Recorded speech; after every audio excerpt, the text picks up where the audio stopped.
जी ये आ देखो इस तरह ठा ठा की आवाज़ आती पई है। बहुत ही क्रिस्पी और मज़ेदार जनाब तैयार हुई हैं। तो इसके लिए एक चैनल पे सब्सक्राइब लाइक शेयर ज़रूर बनता है। ये चेक कर लो, ये विलेज होम तरीके नाल तैयार हुई ने। ये इंशाल्लाह तुहानू वीडियो पसंद आएगी। रहीम अस्सलाम वालेकुम। उम्मीद करता हूँ तमाम दोस्त खैरियत से होंगे। मैं हूँ आपका अपना मेज़बान मोहम्मद बिलाल। अल्लाह के फजल और करम के साथ उम्मीद करता हूँ आप लोग भी ठीक होंगे। अज असी अपनी यूट्यूब फैमिली का बहुत मज़ेदार लजीज चकवाल रेवड़ी जो बहुत ही ज़्यादा मशहूर है वो असी बना के विखावे विलेज होम तरीके नाल, गाँव वाले तरीके नाल, और सिर्फ चंद चीज़ों के नाल। और वो भी चीज़ां तुहाडे घर मौजूद हो सन। ते देहातां दे विच अजकल तेल आम होया होया। तेल तुसी इकट्ठे करो। बच्चों के मसाने कण भी बहुत ज़्यादा मुफीद होंदे ने। वाशरूम का इशू बनता है पे तो उनके कण मुफीद होंदे ने। इंशाल्लाह ये वीडियो शुरू करते पे उससे पहले मिस्टर डॉट फूड 78 को सब्सक्राइब लाइक शेयर ज़रूर कर दें। ये आप लोगों की तरफ से हमारे लिए प्यार इनाम और मोहब्बत होती है। तो असी वीडियो की तरफ जानते पाए हैं। वीवर साढ़े को तेल लेन पे चेक कर लो। 1.5 कप के बराबर तेल लेन। इन्होंने तिलों को असी अच्छी तरह वॉश कर लिया, धो लिया। धोवन तो बाद एक क्रिस्पी कुरकुरे नज़र आते पे ने। उस तो बाद साढ़े को 1 कप चीनी है पई। इस दफ़ा असी चीनी वाली रेवड़ियाँ तैयार करांगे तो अगली दफ़ा देसी घी दे तैयार करके चकवाल रेवड़ी बना के विखावे। हुण चकवाल सिंपल रेवड़ी तैयार हो रही है विलेज होम तरीके नाल। इंशाल्लाह तुहानू मज़ा आएगा। तुहाडे ज़हन नूं तेज़ कराने वाले तिलों के बहुत फायदे ने। बंदा एक बार इहदी तशरीह शुरू कर दे तो बंदे की सोच खत्म हो जाती, लेकिन ये फार्मूले नहीं खत्म होंगे। तो असीं चलने हैं वीडियो की तरफ और तुहाडा टाइम नहीं वेस्ट करांगे। हुण वीडियो शुरू कर रहे हैं। अल्हम्दुलिल्लाह वीवर चेक कर लो। असीं एक उत्ते बर्तन रख दिता चुल्हे के उत्ते। इस दे विच असीं पैंदे पे चीनी। बिस्मिल्लाह रहमान रहीम। चीनी का तकरीबन असीं अद्धा कप पा दिता। अद्धा कप असीं इहदे विच पाउडर वाली पावांगे। बिस्मिल्लाह रहमान रहीम। 2 किस्म की चीनी असीं इहदे विच यूज़ कर रहे हैं ताकि जल्दी ये मेल्ट हो जाए और तुहाडा टाइम भी बच जाए और तुहानू मुकम्मल तौर पर नॉलेज हो जाए कि किस तरह तैयार होंदी है। फिर इन हुण असीं इस तरह मिक्सिंग करांगे। ये चेक कर लो। नाल नाल आस्ते आस्ते चमचा हलाई रखना है। पानी बिल्कुल नहीं ये नहीं यूज़ करना। इसे ये तुसीं फ्लेम हाई रख दिओ। ये जिवें शीरा बनता जाएगा ये शीरे नूं असीं करना गाढ़ा। उस तो अगले जो टिप्स एंड ट्रिक्स हैं वो असीं तुहानूं दसांगे। इंशाल्लाह तुहानूं मज़ा आएगा।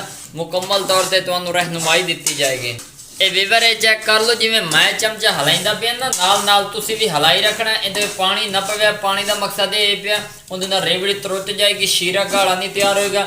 असीं ये खालिस चीनी के नाल तैयार कर रहे हैं। ये खुद ब खुद मेल्ट होने लग गई है भाई। ये चेक कर लो, तुहानूं नज़र आ ही रहा होएगा। असीं ये मेल्ट कर लेंगे तो फिर अपने वीवरां नूं विखाइने मज़ीद इहदी लोकल और कंडीशन।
अल्हम्दुलिल्लाह वीवर चेक कर लो। चीनी जी साड़ी है वो करमलाइज होने लग गई है। बड़ी खूबसूरत इनकी लुक नज़र आती पई है।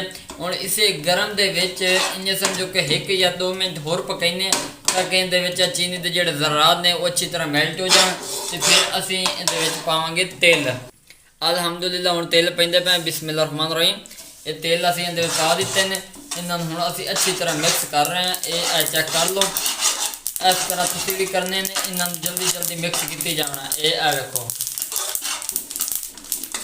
एहतियातन तुसीं मिक्स करने ने।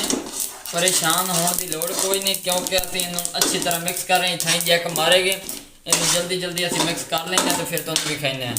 अल्हम्दुलिल्लाह वीवर फुल गर्म है भाई। इहदे तो घी का थोड़ा जिहा लेप करेंदे पे हैं ਗਰਮ ਦੇ ਵਿੱਚ ਤੁਸੀਂ ਹੱਥ ਦਾ ਇਸਤੇਮਾਲ ਕਰਨਾ, ਲੇਕਿਨ ਇੰਜ ਨਹੀਂ ਕਰਨਾ ਕਿ ਤੁਹਾਡਾ ਹੱਥ ਬਿਲਕੁਲ ਉਹ ਯਾਨੀ ਕਿ ਸੜ ਜਾਵੇ। ਇਹ ਆ ਵੇਖ ਲਓ, ਅਸੀਂ ਇਹਨੂੰ ਇਸ ਤਰ੍ਹਾਂ ਇਹਦੇ ਵਿੱਚ ਮਿਕਸਿੰਗ ਕਰ ਦਿੱਤਾ ਹੈ। ਹੁਣ 1 ਤੋਂ 2 ਮਿੰਟ ਜ਼ਰੀਕ ਵਕਫਾ ਦਿੰਦੇ ਹਾਂ ਨਾ ਤਾਂ ਕਿ ਠਰ ਜਾਵੇ ਦਸਤੀ ਫਿਰ। ਲੇਕਿਨ ਫੁੱਲ ਗਰਮ ਦੇ ਨਾਲ ਹੀ ਤੁਸੀਂ ਹੱਥ ਨਹੀਂ ਕਰਨਾ, ਜਿਵੇਂ ਮੇਰਾ ਹੱਥ ਹੈ ਵੇਖੋ ਸੜ ਗਿਆ। ਤੁਸੀਂ ਵੀ ਇਹਤਿਆਤ ਨਾਲ ਕਰਨਾ ਹੈ ਪਿਆ। ਤੇ ਇਹ ਉਹ ਚੀਜ਼ ਆਉਂਦੀਆਂ ਨੇ, ਨੁਕਸਾਨ ਭਾਵੇਂ ਅਸੀਂ ਕੀਤਾ ਲੇਕਿਨ ਫਾਇਦਾ ਤਾਂ ਤੁਹਾਡਾ ਕਰ ਰਹੇ ਹਾਂ ਤਾਂ ਕਿ ਤੁਹਾਨੂੰ ਮੁਕੰਮਲ ਨੌਲੇਜ ਹੋ ਜਾਵੇ। ਅਗਰ ਤੁਸੀਂ ਬਣਾਈਂਦੇ ਤਾਂ ਤੁਸੀਂ ਵੀ ਹੱਥ ਸਾੜ ਪਊਗਾ, ਲੇਕਿਨ ਮੈਂ ਜਲਦੀ ਬਣਾਉਣ ਦੀ ਕੋਸ਼ਿਸ਼ ਕੀਤੀ, ਹੱਥ ਸੜ ਗਿਆ। ਹੁਣ 1 ਤੋਂ 2 ਮਿੰਟ ਦੇ ਵਿੱਚ ਵਕਫਾ ਦਿੰਦੇ ਪਏ। ਮੁੜ ਅਸੀਂ ਇਹਦੀ ਛੋਟੀ ਟੁਕੜੀਆਂ ਬਣਾਉਣ ਦੀ ਕੋਸ਼ਿਸ਼ ਕਰਨੀ। ਘੀ ਦਾ ਇਸਤੇਮਾਲ ਲਾਜ਼ਮੀ ਕਰਨਾ ਤੁਸੀਂ। ਅਲਹਮਦੁਲਿਲਾ ਵੀਵਰ ਹੈ, ਚੈੱਕ ਕਰ ਲਓ, ਅਸੀਂ ਇਸ ਤਰ੍ਹਾਂ ਇਹਨੂੰ ਬਣਾਉਣ ਦੀ ਕੋਸ਼ਿਸ਼ ਕਰ ਰਹੇ ਹਾਂ। ਇਹ ਵੇਖੋ ਜਲਦੀ ਕੀਤੀ ਜਾ ਰਹੇ ਹਾਂ ਤਾਂ ਕਿ ਸਾਡਾ ਨਾ ਟਾਈਮ ਬਚ ਜਾਵੇ। ਔਰ ਇਹ ਜਿਹੜੇ ਤੇਲ ਨੇ ਨਾ ਫੁੱਲ ਗਰਮ ਦੇ ਦੌਰਾਨ ਹੀ ਅਸੀਂ ਇਹਦੀ ਕੋਸ਼ਿਸ਼ ਕਰ ਰਹੇ ਹਾਂ, ਲੇਕਿਨ ਜ਼ਿਆਦਾ ਗਰਮ ਨਹੀਂ ਹਨ ਪਾ। ਇਹ ਵੇਖੋ ਇਸ ਤਰ੍ਹਾਂ ਤੁਸੀਂ ਛੋਟੀਆਂ ਬਣਾਉਣੀਆਂ ਨੇ। ਔਰ ਯਕੀਨ ਮੰਨੋ ਅੱਲਾ ਦੇ ਫਜ਼ਲ ਔਰ ਕਰਮ ਦੇ ਨਾਲ ਇਹ ਬਣਾ ਰਹੇ ਹਾਂ ਪਾ। ਅੱਲਾ ਪਾਕ ਹਰ ਚੀਜ਼ ਦੇ ਵਿੱਚ ਬਰਕਤ ਰੱਖਦਾ ਹੈ ਪਿਆ।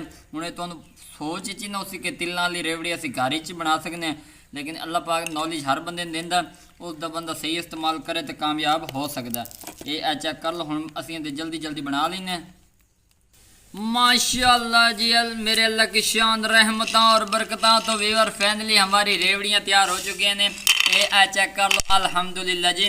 ये देखो इस तरह ठा दी आवाज़ आती पई है, बहुत ही क्रिस्पी और मज़ेदार जनाब तैयार हुई हैं।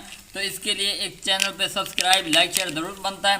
ये चेक कर लो, ये विलेज होम तरीके तैयार हुई ने। ये इंशाल्लाह तुहानू वीडियो पसंद आएगी। तो हुण असीं अपने व्यूअरां नूं एक अद्धी टेस्ट करके विखाइने। हाथ तो मेरा सड़ गया, लेकिन उहदे कारण लाइक सब्सक्राइब जरूर बनता है। इहो जी सिंपल और मज़ेदार डिश तो MR.Food78 ते मिलदियां रसन। ये चेक कर लो, बिस्मिल्लाह रहमान रहीम।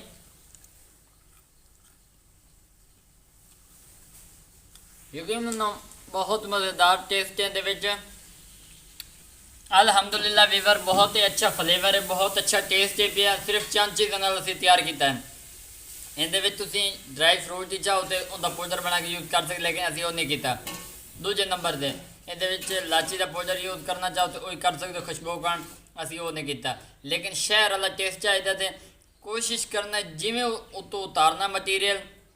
1 ਤੋਂ 2 ਮਿੰਟ ਦਾ ਵਕਫਾ ਦੇਣਾ, ਦਸਤੀ ਹੱਥ ਉੱਤੇ ਕਾਗਜ਼ ਜਾਂ ਕੋਈ ਇਸ ਤਰ੍ਹਾਂ ਦੀ ਚੀਜ਼ ਫੋਲਡ ਕਰਕੇ ਨਾ ਤੁਸੀਂ ਦਸਤੀ ਫੋਲਡਿੰਗ ਕਰਨੀ ਸ਼ੁਰੂ ਕਰ ਦੇਣੀ, क्योंकि इहदे वक्त घट होंदा है, गरमैश ज़्यादा होंदी, लेकिन दस्ती जैक मार जाता है। लेकिन असीं चीनी वाली बनाई है। अल्लाह के फजल और करम दा उम्मीद करना तुहानूं पसंद आएगी। अगर वीडियो पसंद आ जाए तो जनाब चैनल को सब्सक्राइब लाइक जरूर कर देना। बहुत सारी दुआओं के साथ मोहम्मद बिलाल को इजाज़त है। एक नई वीडियो मुलाकात होगी। अपना ख्याल रखना। अल्लाह हाफिज़।